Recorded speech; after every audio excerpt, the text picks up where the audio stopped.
Mheshimiwa Rais Daktari Samia Suluhu Hassan ana kasi ya kuijenga Tanzania iliyo bora. Uteuzi wao una maana kuwa rais anawaamini na watampa majawabu anayoyataka kwa Watanzania kwa kufanya kazi kwa bidii.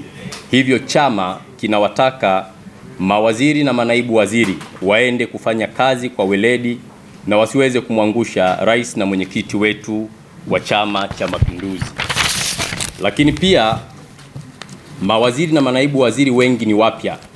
Kuingia kwao kwenye serikali maana yake kuna ambao hawakupata fursa ya kuweza kuteuliwa.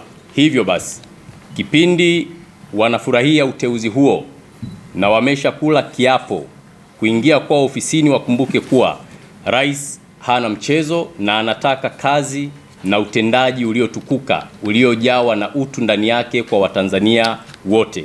Hivyo Chama cha Mapinduzi hakitasita kuchukua hatua kali kwa kiongozi yoyote mzembe ndani ya serikali ambayo imeundwa na Chama cha Mapinduzi. Hivyo tunawataka wote ambao wameteuliwa wajue wana wajibu wa kwenda kuwatumikia wananchi na sio vinginevyo.